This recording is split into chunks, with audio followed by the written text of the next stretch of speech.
Hey eBay friends, it's Suzanne A. Wells. Thank you for coming back for another video. And today I wanted to address an issue that I see on the internet all the time is the concept of eBay buyers lying to and scamming sellers. And I just want to give you my perspective on this because things can get out of control here. And we have to remember that our buyers are the reason we're here. And if you're having trouble handling these types of things, this might be some good perspective for you. So, just the other day, I sold a sweater to someone I had negotiated back and forth and took her offer, and the deal was done, and she did not pay for it. So, I have my unpaid item assistant set up to open cases as quickly as possible, which is 2 days. And so she got that message, and then she sent this back to me. Hi, I will pay by tomorrow. Sorry, I had to go to the hospital because I got ill. Okay, now some sellers might see this and think, oh, this person's just full of crap. They don't have the money. They're trying to scam me, all this kind of stuff, and start going into this whole drama mode, just overreacting to a sale that may not happen. But let's think about this for a minute. You can't run a business when you're working with people and their money and immediately assume people are lying about things. That is just not a good attitude to have. Things really do happen to people. So you don't want to assume buyers are lying or trying to scam you when you get these types of emails immediately. So I wanted to give you some perspective here. I'm a reasonable person. I don't lie or scam people. And things have happened in my life where I've had to put everything on hold. And if eBay had existed even as far back as I'm going to show you, that would be the last thing on my mind. Things really do happen to people. So don't assume they're always lying. So I just wanted to show you some examples from my personal life where I've had to put my entire life on hold for either days or hours to handle real personal emergencies. So if you're younger, you may not realize this. Things do happen. The older you get, the more you have this kind of experience to draw on, either from yourself or your family or people you know. But stuff happens. So back in 1995, my daughter had a very serious accident and she had a head injury. She was airlifted to the Children's Hospital from our home in Tennessee, and we didn't think she was going to make it. We just thought she was going to die. But she was in ICU for 3 days. This is a picture of her after she got home, and me, the very sad and upset and guilt-ridden mother. But when this happened, we left the house. We were, dinner was still on the table. Everything was, we just left and went to the hospital and were there for a couple of days without leaving her side. When we got home after, bringing her home from the hospital, dinner was still on the table. Everything is as it was. And, if I had made an eBay purchase during that time, that would have been the last thing on my mind. So that's one instance. A couple of years later, my little boy here was riding this bike thing, big wheel, and he fell off of it and busted his lip wide open. Blood went everywhere. Both kids came into the house screaming. This was on July 3rd at 5 o'clock in the afternoon, so all the doctor's offices were closed. There wasn't urgent care back then, so we had to go to the emergency room and get his lip stitched up. And that was another thing where you just drop whatever you're doing and take your kid to the hospital. So same kid, about 10 years later, was on the track team. Um, but at field day at school, he was goofing around. My kid, the athlete who can do anything, was goofing around at field day and fell and broke his arm. And the school called, and I had to drop everything and go, take him to the emergency room. And we were there for probably 4 or 5 hours getting his arm fixed. So if you've got kids, this is going to happen. Then back in 2014, I wasn't feeling well. I went to the doctor and they said, you need to go to the hospital for a blood transfusion right now. We don't even know how you got here. My hemoglobin was something like 6 and it's supposed to be like 14, and they didn't even know how I drove myself to the doctor. So I ended up in the hospital for a couple of days, and I remember getting on my phone and I had a bunch of client calls set up for that evening and the next day, and I was calling people from my hospital bed with in the middle of a blood transfusion, telling them, I'm sorry, I can't do our call tomorrow. I'm in the hospital and all this kind of stuff. So that happened. And then as current as earlier this year, my fiance's car caught on fire. He was driving down um, I-75, which is a like one of the busiest highways here in Atlanta. It's like 6 lanes on each side, and his car just burst into flames.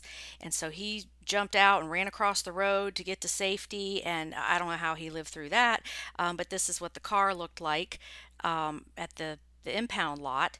And we are still almost a year later dealing with the repercussions of this. So that entire weekend, I had to put everything on hold.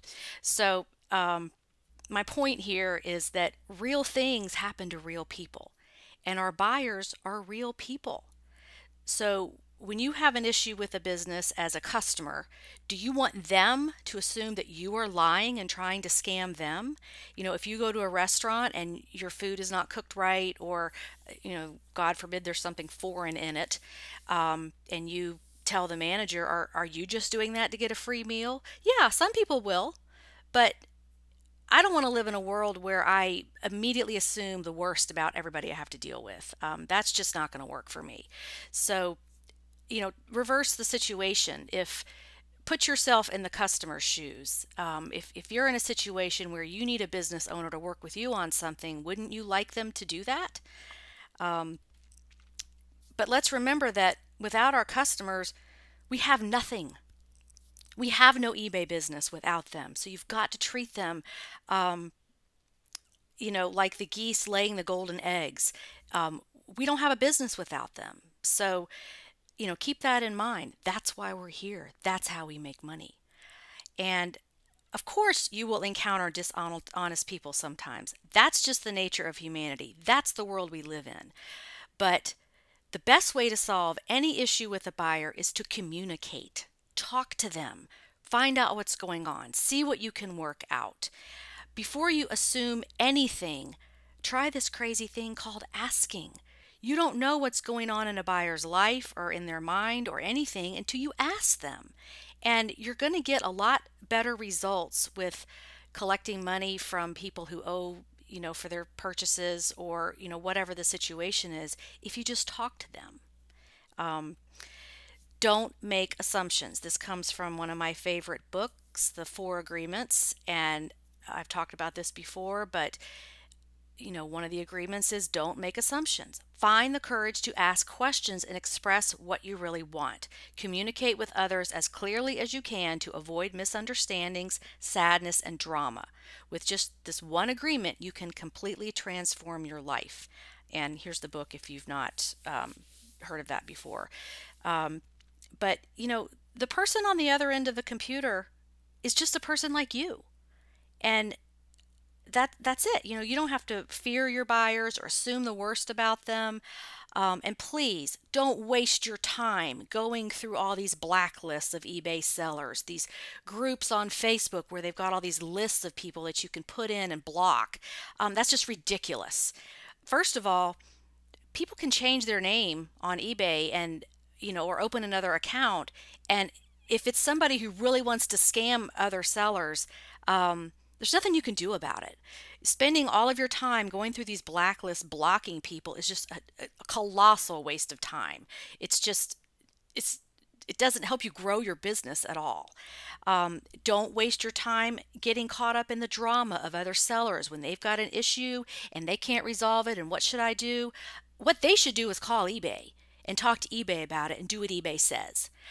Because you know what? If you're on a group with 10,000, 20,000, 50,000 sellers and you put this question out there, you're going to get hundreds, if not thousands, of answers of how to deal with it. The point is to deal with it and move on and don't waste your time. Do your best to resolve the problem. Call eBay for help, see what they say, and solve it in a reasonable amount of time and get on with your business. Most of the time, the best solution is just to refund them and move on.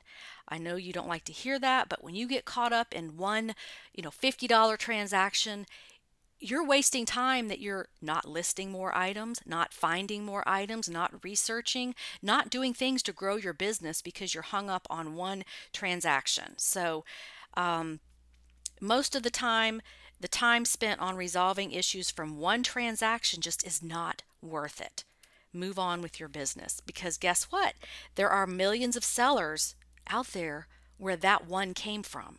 And your time is better spent moving forward and trying to connect with other sellers who can other buyers who can buy your stuff. So, yeah, I've got this wrong here. It should be there are millions of buyers where that one came from. And there are. eBay has, oh, I don't even know anymore. I know they have 25 million sellers. So I think it's 500 million buyers, some huge number. So wasting your time on one person just isn't worth it. You know, Print this out, put it by your computer, put it by your desk. The 5 by 5 rule. If it's not going to matter in 5 years, then don't spend more than 5 minutes upset by it. Just move on. Drama, arguing, endless emails, and calls to eBay over and over again to try to get another person to resolve your issue is just not a great way to spend your time. Figure out a solution, refund their money. Sometimes people are going to get away with things, and that's life, but move on because the potential is there to sell more things to more people and just not get hung up on one situation. So I would love your feedback on this. I know that this is a very controversial subject between sellers. Some sellers are out there with just such a vengeance to teach buyers a lesson and all this kind of stuff. And to me, it's just a waste of time. People are going to be what they're going to be. You can't change them. If they're going to scam other sellers and they're going to do it. There's nothing you can do about it. That's just the world we live in. People are going to run red lights. People are going to drive drunk. They're going to do what they're going to do. The best thing you can do is stay out of their way and run your business with integrity and honesty and not assume the worst about other people. So comment away. Would love to hear what you have to say on this. And thanks for watching. I hope you have a profitable and productive day on eBay.